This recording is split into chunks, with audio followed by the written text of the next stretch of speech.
All right, so this is Gerrel with Numa Gallery, and I am here in Center Point, Alabama, Birmingham, suburb of Birmingham, Alabama, and I'm talking with two business owners, one Mr. Stearns and one Miss Valerie Porter of Sense for You. Sense for You. I was going to say that. I was going to get that. Sense for You. And Mr. Stearns, you are a firefighter. Is that right? Yeah, firefighter.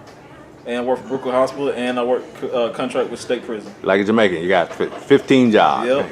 That's right. That's what's up. Okay, so we're going to have a little conversation today about some of the issues that people have had with the Church of the Highlands coming into the neighborhood. What do you think that's about?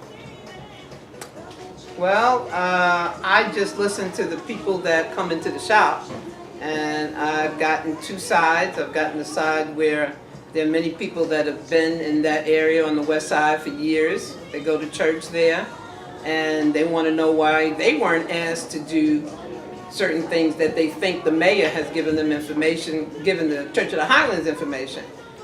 The other side is everybody's kind of happy that it's happening because the Church of the Highlands has been known to provide many, many things for the community without asking for any kind of money. So I'm not sure why people are upset about it. It could be that the church has become something different than it was before, and they're not helping the people. I think the people over on the west side need help. That's a pretty strong statement. So the churches, so you're saying that you believe the churches on the west side are not helping the people on the west side. That's what the people are saying. I mean, they've been going to these churches on the west side for years, switching back and forth. Now a lot of them that used to go to the churches on the west side are now going to the Church of the Highland, going over to what's that where the car dealers are? What's the name of their place? Grants Mill Road. Grants Mill Road, yeah. Yeah, they're going over there, and they're very happy because now they don't have to travel to Grants Mill Road, that they can just go right there on the west end. Yeah. And they really tout the Church of the Highlands because they help people. They pay people's bills. They pay people's car notes. They provide food every week, not just once a year. So, I don't know, I have a lot of people over here that have joined the Church of the Highlands and are very, very happy that they're coming to the west side. What do you think, Mr. Stern? The problem I see in the black churches, our pastors, and I used to be at a church that walk on the water out here in Center Point. A lot of our pastors, once they start a congregation, they'll stay humble for a while, but once they start getting the money in and build new churches, it's like they become a totally different person. Oh, you can't. They won't help you with your bills and nothing like that. So they become more every Sunday preaching about tithes, bring your tithe. They talk about money, but they can't help their own community when the community helps. Regardless if they're drug addicts or whatever, they won't help the people. But why would you want the white people come and the church come in to help your own people, what you can't step in to help feed, to help take care of the bills? We got people, we got single mothers out here struggling. And you asking for their tithes every Sunday? It's like they're working 3 jobs to take care of the children when the man supposed to be taking care of responsibility. But our pastors are not going to our brothers and telling them, hey, you need to take care of responsibility at home. Instead, it's really the church responsibility to help the community. So when you say our pastors, I mean that's a pretty broad brush. Are you saying that there are no pastors or none that you've experienced? It's the majority of the big churches. I'm not talking for the small church, but the big churches there's got majority of the income coming in. Mega churches, really, we're looking at. And most people, if you do your research in the 501c3, these pastors getting money. Nonprofit, the 501c, if we do our research in the 501c3, these churches are getting money. And these pastors, they driving Cadillacs, they got nice houses, and they're not concerned about the church. I've been through it. I've played for, I'm a musician, I'm a sax player. I played for several churches, and I ain't never asked for no money. And I might have one or two that they bless me with money here and there, but the majority of the pastors, they're worried about trying to build a community center, but it's just not like how the white churches will take care of our people. Wow. And when are the churches are gonna tell the people the real truth? Because time is running out. Yeah, they're building a community center, but then the kids don't have any place to go. Exactly. I mean, the kids leave here, Huffman, and I see them. They walk past here for the last 10 years, and they have nowhere to go. They're getting money to build a community center, but then when are they going to open it? There's nothing for after school. There's nothing for these kids to do once they leave school. I mean, so we're touting these pastors, but the Church of the Highlands has something to do every single night. People come in here and they come in here, buy some oil and head into the Church of the Highlands because there's stuff to do every single night. What happened to the community centers? What happened to the basketball programs? What happened to the after school programs? What happened to all of the things that these kids need to thrive and survive? It's gone. So please don't be upset that somebody's coming to try and help people. Now, when you say that, I know of some churches that are in the city that are making an effort to, be vital in their community. Sometimes do you think that it's not maybe the churches in their leadership and it's maybe the people? I think it's a leadership. Because you got so many. We need Karen back here to talk about leadership. Yeah, she can tell you about that. You want to come talk about leadership, Karen? No. Because she go leap. Well, she's not listening to us. Okay, well, we got to have this family, this element of family, though. I mean, don't we have to think? Okay, if I have a Bible in my home, and I'm responsible for the development of my children's spirituality,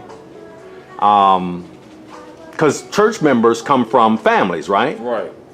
So is the root the church, or is it the actual? It's really the family, because it got to start really from home in order to come together at the church. Because putting the neighbor back in neighborhood is really about getting people in families to interact with each other as if they are actually neighbors. The second commandment is like the first. The first is love the Lord your God with all your heart, soul, mind, and strength. And the second is just as important. And it says love your neighbor as you love yourself. Right. So now we live in communities where people don't even want to get to know. They'll go to church. And even when we talk about the Church of the Highlands, and I'm on record as a fan of what they do.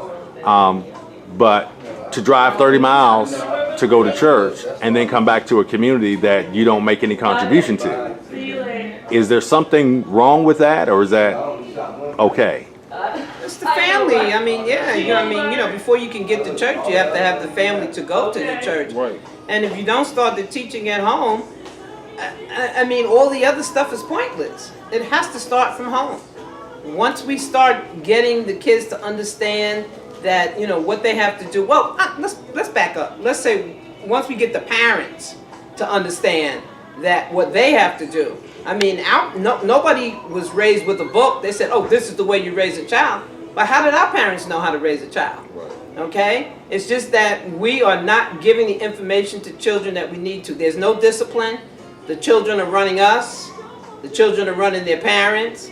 I mean, I see it right here. People come into the store and they tell their parents what they want. They're 15 years old. Buy me this and buy me that. They want to spend $40 on them for perfume. I think something's wrong with that. Something is really wrong with that.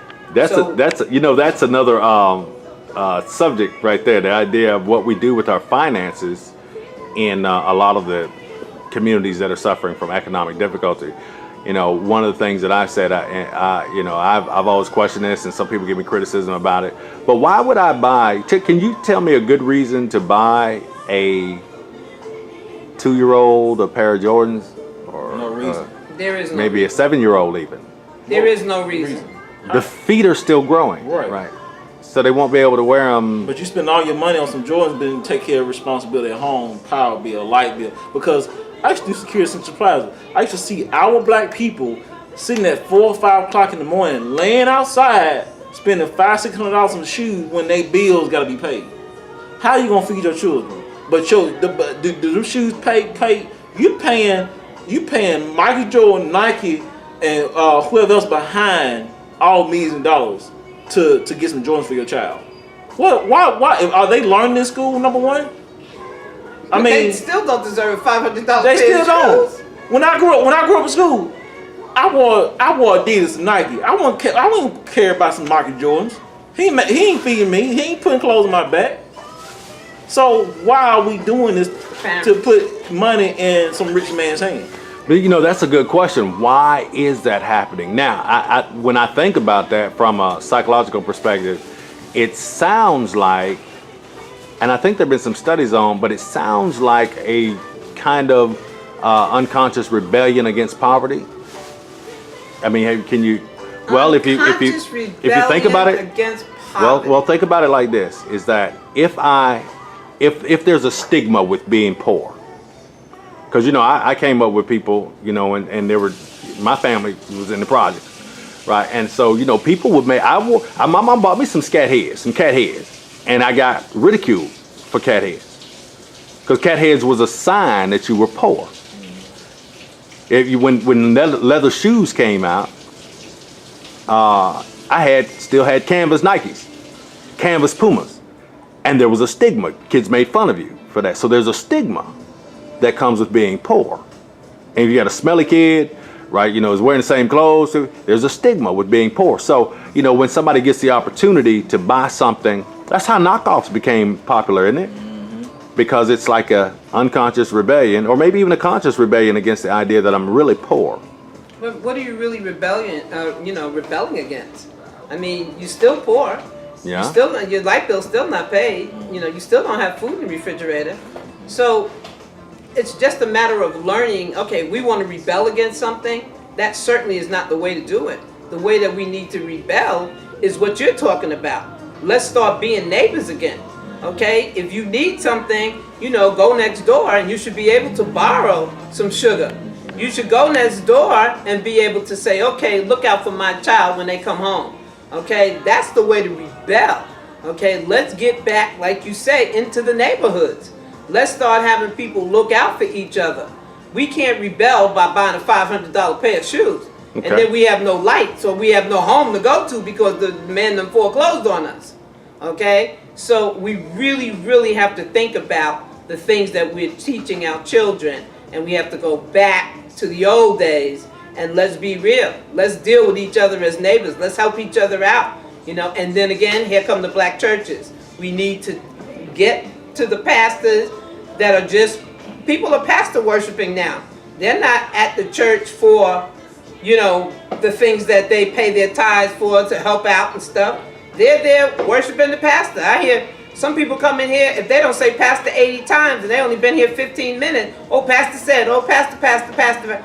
I mean, we got to get beyond that. Yeah. Okay? There's other things that we need to think about. There's things that we really, really need to do to get this train back on the track.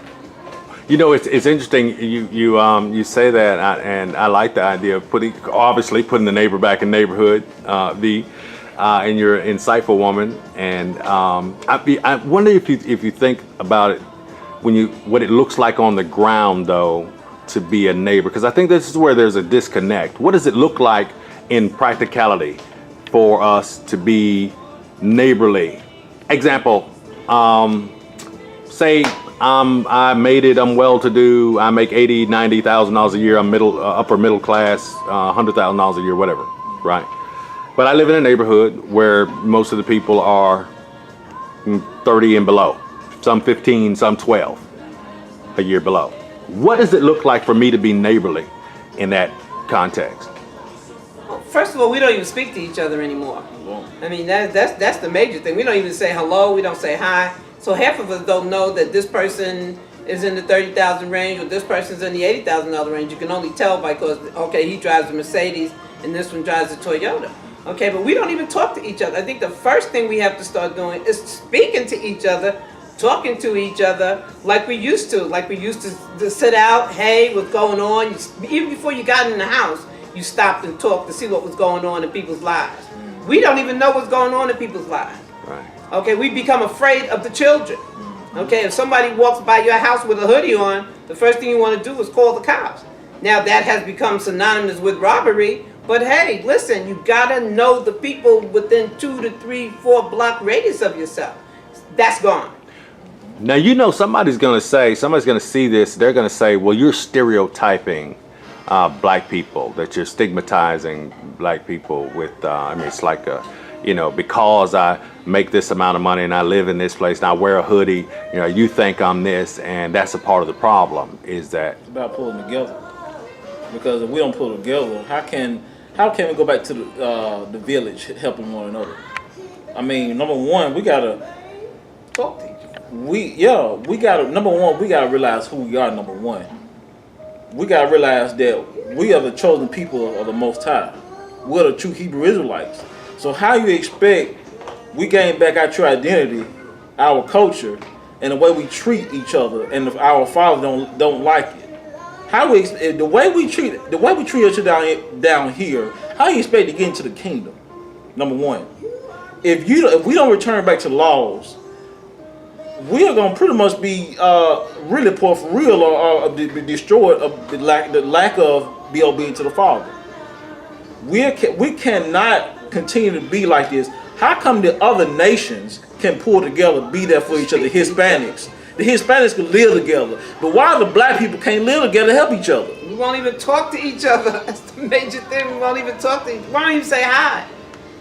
Or we walking around mad all the time. So we can't say that we are stigmatizing anybody because we don't really know what's happening with people anymore because there is no more neighborhood. Right. The neighborhood is gone. We don't know how many children that this lady down the block had because we don't speak to her. Right. Well, no, we don't we even family stop now. 5 minutes to talk to each other. So that's where we got to start. Well, listen, I appreciate y'all spending some time with me today, taking your time out your busy work day. And, we appreciate the fact that I've been coming here for 5 years. Right. I appreciate that you still here, B. And you let nobody 10 run years, you off. brother. Yeah, I've been here 5, come here Okay. 5. Right. So, we appreciate that. And Mr. Leeds, oh my God, Stearns, Mr. Stern from Leeds, living in Leeds. We appreciate your input as well. This is New Gallery, and I want to remind you that on May 19th, we will have the Putting the Neighbor Back in the Neighborhood Community Mixer, and want you to come out, and we're going to give away a $1,000 gift prize. We're going to give free food. Jamaria Moore will be speaking, Danny Carr, myself, and we'll have Andrew Tony out for entertainment. Come out, have some fun, get some information on how to change social norms. That's what we're emphasizing, changing social norms so we can put the neighbor back in neighborhood. Thank you, Gerrel. We appreciate you. Shalom, Hebrews.